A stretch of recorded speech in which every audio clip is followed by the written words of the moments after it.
It was 1680. A power struggle had broken out between the Pueblos and the Spanish settlers. Let me tell you a story of what occurred. It was the beginning of the 17th century. What New Mexico is today represents the land of the Pueblos during the century. There were some people, known as the Pueblo, who had land that was deemed as an ample agricultural land, a place where the dirt was very fertile. The citizens were loving, and it was a peaceful land, a place Pueblo called home. However, many would agree that this so-called home turned into a place of war, misery, and death. But during this whole century, the Spanish settlers journeying across different regions to spread not just their territory, but spread their way of life, religiously, economically, and agriculturally, especially trying to convert people into their standard and criteria. A time came when the Spanish settlers had proclaimed New Mexico as their place of territory. Even though there were far more numerous pueblos than the Spanish settlers, these invaders who came into New Mexico forcibly. The invaders were still able to take control of them through their government in a religious way. The Spanish settlers had created a Spanish ruler to be put in charge of all the Pueblo lands. This type of control was not as needed nor wanted. The outcome of the Spanish ruling over the Pueblo was detrimental. The Spanish settlers would confiscate grain surpluses, create drought-prone land, and keep the land more densely populated. But there was anything the Pueblo could have done.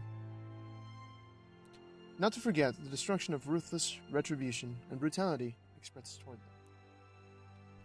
The abuse and torment from the Spanish rulers continued, and it reached a point to where the Pueblos could not take it anymore. Constantly being bombarded with the mass of soldiers, missionaries, and settlers of the Spanish colonies had come to its limit. The Pueblos had had enough and were tired of this mistreatment towards them. As the many months had gone, the Pueblos' patience grew thin of being disrespected. The exhaustion of their land and the religious values being undermined was enough. The Pueblos had to get the land back from the Spanish ruler and their colonizers. It was time to take a stand. They needed to get these settlers out of their home. 1675. The Pope had rose up to take the challenge. He had a vision from the spirits to destroy the invaders and vanquish them from the land. After that vision, he started recruiting among the 46 Pueblo towns, obtaining assistance from the northern Tewa, Towa, Tano, and Carez-speaking pueblos of the Rio Grande Valley.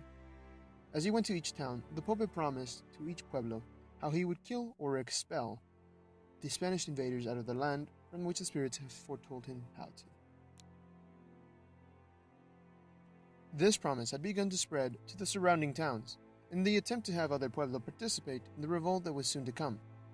The word of how the Pope had planned to stop the Spanish colonizers and force them off their lands. Once Pope had received the support from other pueblo, he was ready for action and put his plan into play. 1680. The Pueblo Revolt began. Pope planned for this rebellion to begin on August 11, 1680. As a means of communication, Pope had dispatched runners who were given to the pueblo who carried cords which were knotted. Every morning, Pueblo leaders would unknot one knot of the cord, signaling that the one last knot they would rise against the Spanish settlers in unison. This was a strategy manifested by Pope to keep everyone in contact with each other of when this uprising would occur, showing how the last knot to be unknotted would be the day of the siege. The time for the siege was approaching. Pope instructed all of his followers that the siege will begin early in the day. All that needed to be done was to wait. A day earlier than planned, on August 10, 1680, the siege began. Pope had sent some pueblos earlier as a means to steal the Spanish horses and prevent the invaders from escaping by sealing off their exits to Santa Fe. Once that was done, they would begin to pillage the Spanish settlements. The siege had already started with a well-executed plan by Pope. Pope decided to lead the revolt against the settlers. Along with him were some Pueblo leaders who agreed with him in his cause to drive the settlers out.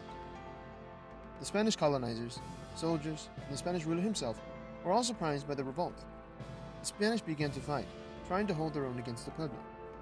As they began to turn around toward the Santa Fe River, the Pueblo came out of nowhere, cutting off their escape route. A bloodbath ensued. The Spanish tried to retort and began to act on the events, but were unable successfully to do so. Soon, the Pueblo began and drove most of the Spanish out of the land. The Pueblo had now reclaimed the land, which they held successfully until 1692.